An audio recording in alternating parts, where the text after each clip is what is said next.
Welcome to this episode of the Link Podcast. Today we are going to be talking about the structured cabling division of Electralink.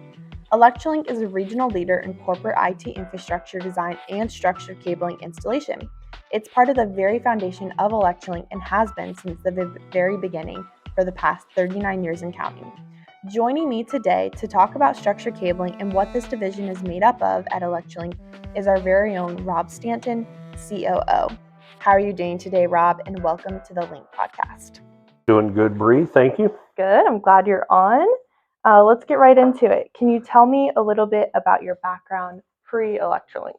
Pre-Electralink. Yes. Well, yeah, I started out in the Army. When I got out of the high school, I went into the military, and that was actually my first experience with network cabling. It wasn't necessarily my job in the Army. I was field communications. But there was there was a general going from a 2-star to a 3-star or something like that. And they had to put this network together to do a simulated battle. So he was moving troops in Fort Bragg, North Carolina, Wurzburg, Germany, and I was in Weijia, Korea, which was where he was at. And so we had to put this network together, and so they just pulled me, and I got put on a detail almost. And that's the first time. That was in 1992. I built my first network. We put the MDF up over the racquetball viewing area, and then they used the basketball court for all their computers, and so that was my first experience with network infrastructure and putting a network together.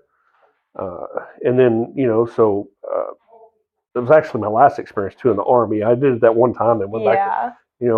Ended up at 1st Infantry in Fort Riley, and we didn't do anything like that. So, and from there, when I got out of the military, I was in Fort Riley, Kansas, and instead of coming home, I moved to St. Louis.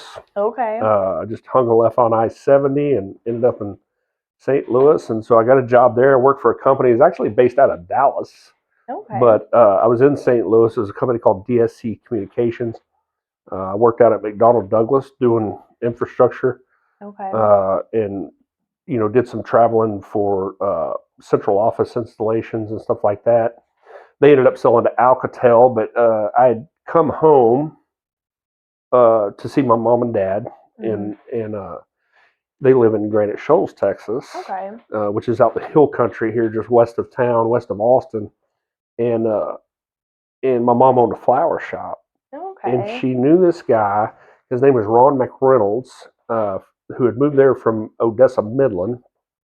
And he was opening up. So this was in 1997. And at that time, the internet was just now coming on, strong. Yeah. But everything was AOL, right? You had to dial into an AOL server, and it was all only based in the big metro areas, the cities. Yeah. And so out in the hill country, to get on the internet, you had to dial long distance to get to the internet. And people were getting $800-900 long distance bills.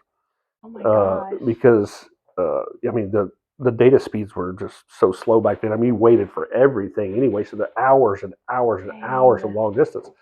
So I teamed up with him, and we built the first local internet for the hill country. Burnett and Llano counties out there was the first local internet, and it was pretty interesting. Oh my goodness. We built our MDF up there. We started in February and we went online in August, and we had we just have racks and racks of 4,800 baud modems. I mean, it wasn't even a megabit, it was a baud, 4,800 baud modems. It was the slowest thing in the world, but that's what they had back then. Yeah. And then we went from, we doubled our from 48.8 to 9,600 to I think 14.4 and all the way up to 33,600. And at that time, then he sold it. He sold it to the director of IT for Texas A&M was retiring, and he sold it to him. Yep. Like the whole system he sold the whole company. It was called Telstar Communications, but it was the only game in town. I mean, it was the only place you could get internet out there that wasn't a long distance phone call. So that was a really interesting experience. I got a lot of experience in the technical side of it, right? Of building the network. and so that was interesting. But they shut down. I come into Austin. I went to work for a company named Network Media Services, which is Okay. we did low voltage infrastructure. We did nurse call systems and intercom systems for schools. Mm-hmm. And so I worked there for, I think, 5 years under a guy is still a good friend of mine named Bruce Tomostik, one of the Okay. smartest technical guys I've ever met in my career. He was a super good dude. He taught me a lot. But I worked for them for, I think, 5 or 6 years. And he sold out too. He was getting ready to retire at that time, and he sold out. They sold out to a company out of Houston called ATS, and I literally, and then that turned into ATS Plus. I worked for 3 companies in 5 years and never left my desk. Wow. And so I kind of got tired of that. After Bruce had sold out, he was still working there, but I just got tired of the name change every 18 months. Yeah. And I needed to change of scenery, and during that time, I went and got my RCDD. Okay. Right, and so I had my RCDD. I had quite a bit of experience underneath me. I'd also moved up there. I went from when I hired in there, they hired me in as almost like a lead tech, and then I'd moved up to project manager. And by the time I left there, I was operations manager. Okay. And so I had plenty of experience. I was looking for something different, and so at that time, like I said, I already had my RCDD, so I got hired by a company in Austin called PCSI. Okay. Another friend of mine, Ray O'Hara, who's also retired now, that went to work for PCSI, and it was my first sales job. So I went into sales. I went out of operations. I'd been in for 10 years. Mm-hmm. Went into sales, and I sold infrastructure for PCSI over there for a few years. Mm-hmm. And then there was an opportunity popped up at ElectraLink, Okay. and that was I think it was 2005. I started talking with ElectraLink, and they had an opportunity for a salesperson. So I ended up taking that job, and so I started over here at ElectraLink as a salesperson in January of 2006. Okay. I'm gonna pause you right there. Okay. Okay, so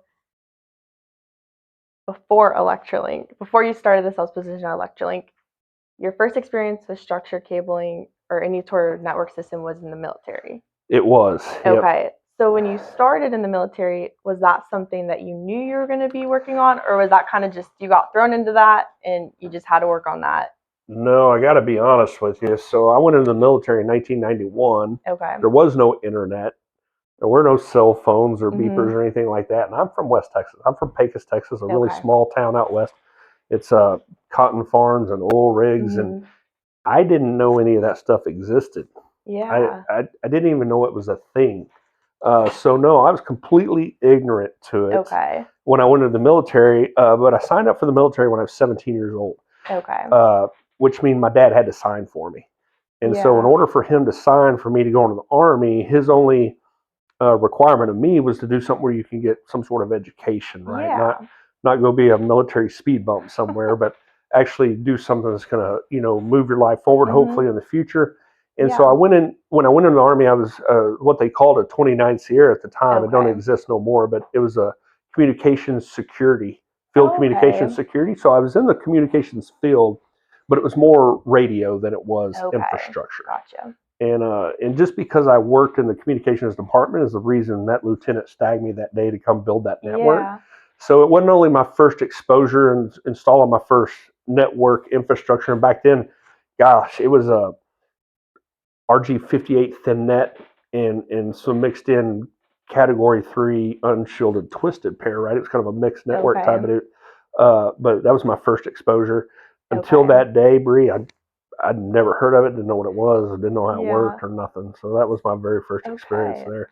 So It did get, but knowing that, and I enjoyed it, I had a really good Mhm. time. And then when I finished out my military service, I was still in communications, just not doing infrastructure. okay. I knew when I got out, because of that experience, Mhm. that I wanted to find out how I went to work in that field. Okay. So then when you left the military, you kind of knew that's where you wanted to go. I did, in and that I direction. found that job in St. Louis with DSC Communications. Right, I Okay. knew what I wanted to do Mhm. because of that experience in Korea, which Okay. literally only lasted. I mean, I was on that detail for maybe 2 weeks.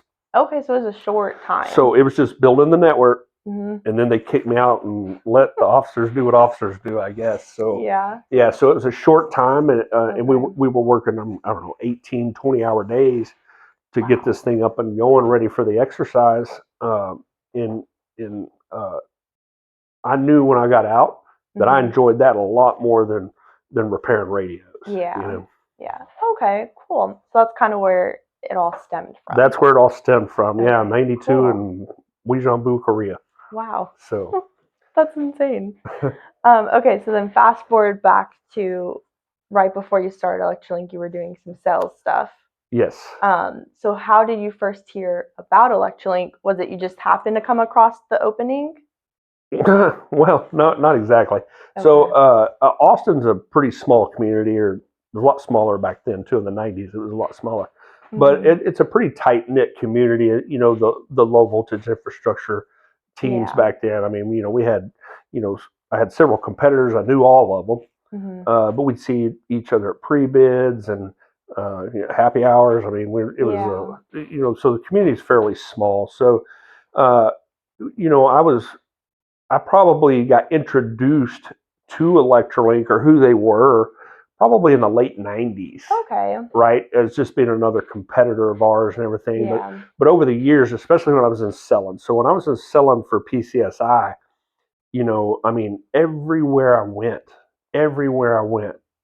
their Electrolink was there. Okay. Right, every pre-bid. You go to a customer and their business cards laying over there. I mean, it's just they were everywhere, and so it was then I always knew who they were, but when you start seeing them everywhere, and part of sales is knowing your competition, right? And so I did more research and things like that, and at that time, as my time at PCSI, when I was looking for new opportunities, I knew if I wanted to be the best, I had to go to work for the best, and so uh, I pretty much took a huge sacrifice financially to come to work for Electrolink, because the way that the compensation package was where I was versus what I was coming into, I mean, it cut my salary in half. Wow. But I knew that's where I wanted to be.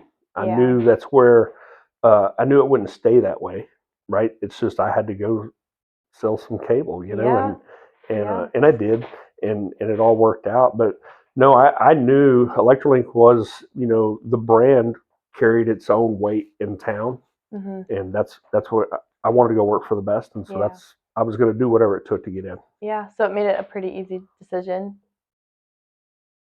Well, for me, at the time though, I probably had a 3, 4 year old baby and quitting and not having insurance and stuff like that.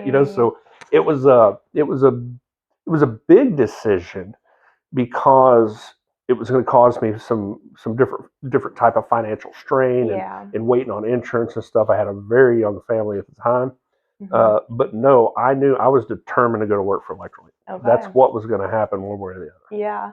So Yeah, that's awesome. Okay, so you came on to the Electrolink team in sales. Can you kind of talk to me about, I guess, your journey through Electrolink? Because I know now you're not in sales, you're COO. So can you kind of talk to me about what that's looked like from kind of the start to where you are now? Yeah, so it's it's been a roller coaster ride. I mean, I've been here 18 years now. So I started out in sales, and I sold for a couple years here. We did well. I mean, the market back then was pretty strong. Yeah. I always, when I was in sales, it was easy for me, because I literally, when I got up every morning, I was number one, right? And so if you can't sell that, maybe you need to go find another job. Yeah. Right. When you wake up every morning, you're in the number one spot. So sales came natural to me. It was selling this brand is the easiest thing you can do. I mean, you just got to get up and go do it. Yeah. I did it for a couple of years, but what I missed about it was the camaraderie and the teamwork of the operations side of the business. And so I had a desire to go back into operations. Sales wasn't ever a goal of mine when I left network media. It was just the opportunity that presented itself at the time. So although I enjoyed being a salesperson, it wasn't really where my heart was at. And so In 2009, Ernie hired me as the general manager for Austin and San Antonio. So I took over back into operations with Electrolink in 2009 as the GM of Austin and San Antonio. And I did that for, I think, 3 years. And we did well here. It was good. And so at the time, we had offices, same locations we do now. Yeah. And then we opened up some offices in Oklahoma when we built the Devon Tower up there in Oklahoma City, and we had some brick and mortar. And so Ernie'd asked me, a time or two to go up to Oklahoma and try to, make some changes and try to get it moving in the right direction. And we did so. And so in 2012, they called me to Houston, and he offered me the position.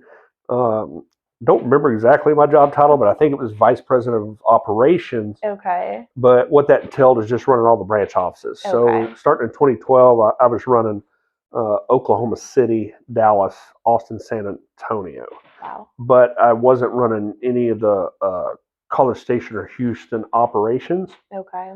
Just all the branch offices. And so I did that from 2012 until 2020. In January of 2020, Ernie asked me to come in and take over the Houston and the Gulf Coast operations as well. I was open to it. So that was supposed to take place in January, and I guess it did in theory. But by March, the pandemic had hit. Yeah. And so at that point, we were just managing what we could. I mean, it turned everything a little bit sideways. We were sitting at home for months at a time, So I really, I guess, I really got the opportunity to take over full time for all the Electrolink offices, and probably 21 is really when it got started. Yep, and that's where we're at today. Yeah. Yep. Okay. Awesome. So yeah, it's been a roller coaster. Yeah. But it's been exciting. And it's been exciting, and working for Ernie's been he's a great mentor. He loves his people, and I feel like he's taking care of me as well. Put forth the passion, the effort, and people drag you along with them. Yeah. You've kind of touched on your experience with, the structured cabling part of it, and kind of how you started with that before coming to Electrolink and kind of getting into the cells and then into operation stuff, and then now to the point where you're at now.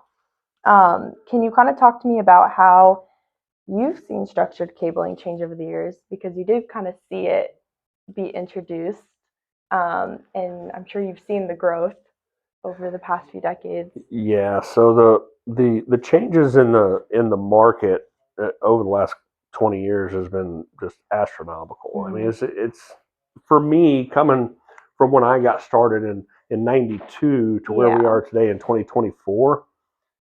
You couldn't have told me in 92 what we'd have been doing in 2002. And I remember sitting in a Big C conference in Nashville, Tennessee. I don't remember what year that was, maybe 2005 or 2006. I don't remember, but I went to the seminar, and this guy was talking about, he was talking about 10 gig to the desktop, and I literally walked out. I said, "This fool is crazy. That's just never going to happen. This is dumb." I didn't even finish the seminar. I walked out, and a few years later, there we were, the industry, it took off because the electronic capabilities, caught up. Back when I was growing up in the 80s, we were still looking at NASA computers that took up whole buildings. And then, Apple come up with their Apple IIc personal desktops, which, probably sent people into bankruptcy at the time, but the network infrastructure side, when I started in it, we were trying to get 10 megabits to the desktop, right? 10 megabits. Today we're 10 gigabits, right? And so the data speeds have just multiplied, and every few years it does it again. I mean, it just doubles every few years, and so we were struggling, to get gigabit fiber backbone to get gigabit backbone, and then 10 megabits to the desktop, and Yeah. today, I mean, our backbone capabilities are 100 gig on fiber, Yeah. and we're getting 10 gig to the desktop. So the transition and the way the industry has gone, I don't. It all boils down to the electronics, right? Yeah. Somebody figured out how to build the internet, and somebody the electronics piece because fiber optics has been around a long time, even Mhm. before a long time, and, Yeah. and so the glass was always capable of doing it, but we didn't have the electronics to push it, right? Okay. So it was really the electronics and the development and the technology that went into that really drove our industry on the infrastructure side Okay. of can we push the limits of the cable, and we did. I mean, so back Yeah. in the early 90s we were using, if you were using unshielded twisted pair, there was a lot of other, there was thin net and the IBM cabling and different things out there, but the UTP we were using a category 3, which is a very, I mean, they don't even make it. The way, I guess if they do, nobody uses it either. So we use in a category 3, and it was a really loosely twisted, unshielded twisted pair that, I mean, I wouldn't tie my dog up with it today. I mean, with what we got, but Yeah. and it just, they had Cat 4, it didn't last long, but Cat 5, we got into Cat Mhm. 5, and then, we were running 100 meg to the desk at that time, and it lasted a good long time. Then they came out with an enhanced Cat 5, and then Mhm. then we were in Cat 6, and now we're in Cat 6 augmented, Yeah. and on the fiber side, in the data center, we're pushing 40, 100 gig across fiber now, for Wow. the backbones, and so if you do the math on that, that's an astronomical growth Yeah. in network speeds and bandwidth over 30 years. I mean, it's astronomical. Yeah. And do you see it just continuing to keep going up? So, you know, uh, I'm not an engineer, but I will tell you that since the technology has been developed, I Mhm. there's some very, very smart people out there, right? Yeah. And they're going to push the limits. I think society, you know, it's not like it was back in the 80s and the 90s where you just went to you went to work, you did your job, you left your job. Society's not like that no more. I mean, the youth of Mhm. today and the younger engineers and things that we have out there, I mean, they are constantly pushing the limits, Yeah. and that's what they strive for. And I think it's that mentality that's just driving everything. There's a lot of global competition as well, Yeah. in that side of the market, and since we became a network-based society, because I mean, if somebody's email server goes down, the company shuts down, right? Yeah. Yeah. Today we've got everything resides on the network. Network convergence. I mean, so your security systems sit on the network, right? Your building automation systems sit on the network, and now they've Mhm. got what they title Internet of Things, right? And that's like Yeah. you can IP address anything. If you can IP address it, then you can stick it on the network, It's right? kind of crazy. And so everything runs across the network. My little house is networked. I mean, I got video, and I mean, and it's just Yeah. so everything is driven that way. People are driven by technology today, and they can't do without it. Yeah. So because of that reason, the engineers are going to keep pushing. Okay. It'd be interesting to see where it is in another 20 years. It will. It'll definitely be interesting. Yeah, it definitely will be. Okay, so since structured cabling, network cabling has been at the core of Electrolink since the very beginning, can you kind of just talk about some of the capabilities that the Electrolink team has within this division of what we can do for businesses or for new customers? Yeah. So man, I could go on for days about that, but so you're right. So the network infrastructure part of it, when Ernie started this business, that's what he got into the business doing with Baker Botts out of Houston, and so Mm, it's been our core element of our business since the very beginning. yeah, We have other divisions today with our audio visual department, our special services, our DAS capabilities, yeah, but the infrastructure piece has always been, our core business from the very beginning. And and I've worked at several other companies. I mean, I haven't had that many jobs. I maybe 5 or 6 jobs in my entire career. Yeah. But one thing that sticks out on Electrolink that makes us different than everybody else is literally the amount of experience we have here. If you look at our project managers, in it doesn't matter what city you're in, Dallas, Austin, San Antonio, College Station, Houston, our average tenure of project manager is 17 years. Which is right? awesome. That's incredible, Yeah. right? And so you could make 5 phone calls on our internal phone switch today and talk to 250 years of experience. I mean, it's just insane the amount of experience that we have here. Yeah. And that experience has all been driven from our core values that were set by Ernie back in the 80s, right? And it's all about quality, consistency, and customer service. Yeah. Okay. And so when you're able to uh, I mean, the way I see it, I come to work here and I was in my early 30s. I mean, the way I see it is Electric raised me, I mean, and so when those values are instilled in you for a long period of time, uh, that experience in the people, the skill set, the professionalism, and the dedication, the loyalty, the passion to provide customer service and not just a product. That right there is what I think is the core of Electrolink, has been the core of Electrolink since the beginning, and it's still here today.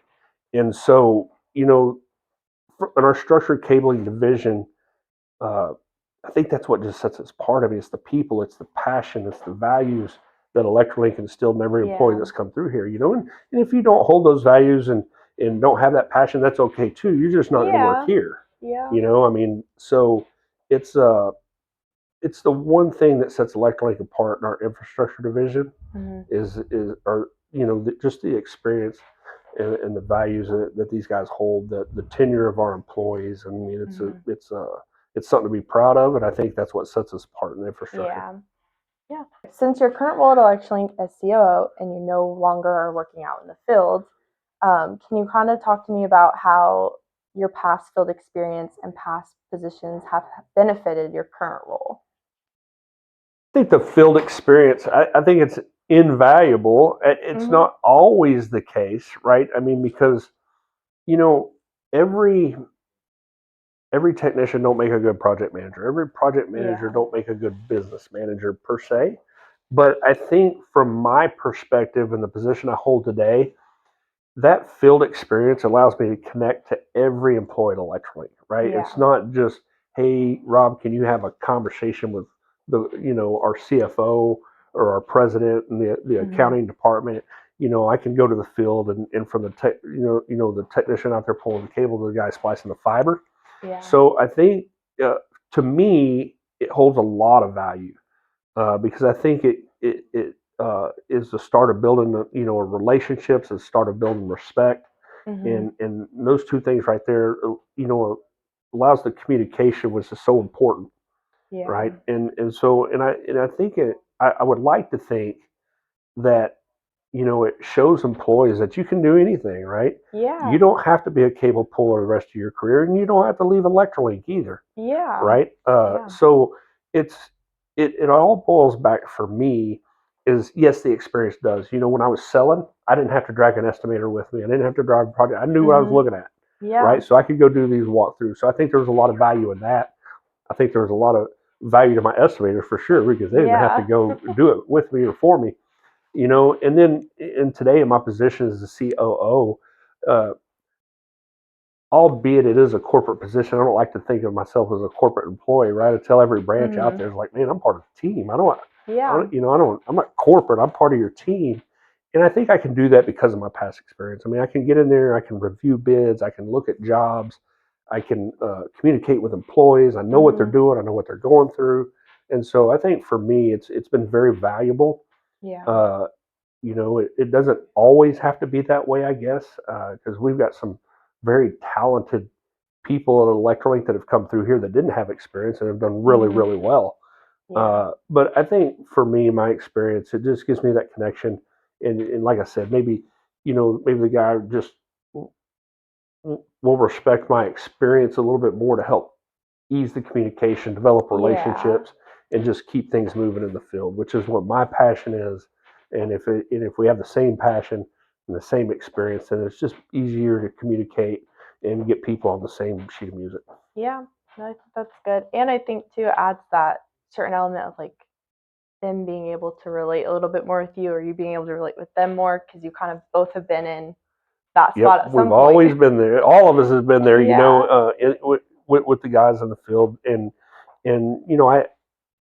I want to pick out those guys, and I want to bring them up. I want Yeah. to, breed the next generation of Electrolink managers here. I mean, that's Yeah. we try to promote from within, and every chance we get, we've proven it for 38 years. I Yeah. mean, it's not always possible, but I think it's always important to develop your talent that you've already got underneath your house, right? Mhm. And we try to do that, and everybody at Electrolink, all the management team at Electrolink, I mean, we take that seriously, and we really try to push that. Mhm. And I wouldn't be able to identify those things if I didn't have the experience that I have. Yeah. For the guy out there that is interested in structured cabling and network cabling and doesn't really know how to get into the industry or where to start, what would you say is the best piece of advice you could give them to kind of help them figure out where to start or what kind of company to look for to join or Yeah. just kind of some guidance? So, I think it's important for people to realize, and it's really in today's society, I mean, it actually bothers me. But, society has pushed our youth into college, right? Yeah. And I'm not discounting college degrees. I've got a degree in business Mhm. from Laterno University. I'm halfway done with my master's degree in strategic management at the University of Yeah. North Texas. So I'm not undervaluing education, uh, but there are different paths to Yeah. a career. And society has, in my opinion, kind of put down skilled labor and not put as much emphasis on the skilled labor positions as they do Yeah. formal education. And I think that's a big mistake. Uh, you know, if a person is looking for a job, the skilled labor positions out there, whether it be low voltage infrastructure, electrical, mechanical, Mhm. those skilled labor positions, you can build an entire career off of it. And I mean, Yeah. and in some cases, I mean, you can make more money than an attorney can. I mean, Yeah. and especially today because the skilled labor market is so drawn down because of everybody pushing for that formal College higher education. And it's education. not for everybody. There's millions of dollars spent on tuition fees this year for people that never graduate college. Yeah. And if they would have started out in a skilled labor position like an Electrolink, I mean, they can build an entire career off of it. We've seen it. I've done it, right? I Yeah. didn't go to college till long after I was in the business. Okay. And so I think a person that's looking for a job in the, don't discount skilled labor. And this is definitely one of them. I mean, you can come in here and some of the networks we build, some of the different networks we build and the data centers we build in Mhm. today's environment, not only is it a highly skilled position that demands uh, proper pay, Yeah. but it's cool. I mean, Yeah. you are the backbone of what's running all of our computer systems, any building you walk into. Yeah. And so it's a good job. And I think first of all, don't discount skilled labor. Matter of fact, seek it out. And Mhm. to come to work for a company like Electrolink, and we have the infrastructure side, plus we got audio visual, and then, there's a lot of programming in that. Yeah. We got our DAS division, which is a whole different animal in itself, and so there's a lot of opportunity, not only here at Electrolink, but in the low voltage industry, the communications industry. Mhm. But I would be seeking out a contractor and go talk with them. In every town you're in, every small town's got the internet. Every small Yeah. town's got, they need networks, so they're going to have somewhere for you to go. So I would be seeking out those contractors, and then find one that will talk with you up front about your career development, what you want to do, and just pick the right company from there. Right? Mhm. They're not all good, Yeah. and so you got to be selective of how you go about it. And if it's not working for you, it's not working for them, move on and find another one. Find somebody that values you as an individual and a worker, and then be the best worker you can. Yeah. And you can develop a highly successful career in this industry. And I encourage young people to do that. It's not, everybody can't be an engineer or a doctor or a lawyer, right? But the amount of, especially here in the state of Texas in our economy, the amount of building going on here is astronomical. It's absolutely insane. Everywhere you drive, and somebody's got to build them, right? They don't build themselves, and build a career, something you be proud of, something you make money at, raise a family on, and retire from. Yeah. Lastly, what would you say are some important things to look for as a customer when you're looking to hire a quality structured cabling partner? Okay, well, man, I've seen this industry change over the years. I've seen different types of customers, and we work with end users. We work with general constructions and consultants, and they all have different requirements, but it really boils down to the same thing. Mm-hmm. If you're out just seeking the lowest bid on every job, then the old cliche of you get what you pay for really comes into play, right? Because with the amount of emphasis that is put on your network today, from everything residing on the network, then you really need to pay attention to, you need to interview the companies you're bringing in, not just look at the bottom line price, right? You need to find a company that makes you comfortable that they can accomplish the goals that your company's after, right? Yeah. Luckily, we got our own goals, right? But when we go in to a customer site, we're there to try to help them accomplish their goals. And, I'm looking, if I was a customer, I'd be looking for the experience. I'd be looking for longevity, and things are established businesses that have been taking care of customers for years.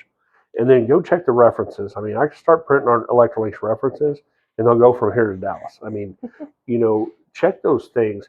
Make sure if you are going to depend on your network that you're getting the best quality installers that you have available to you.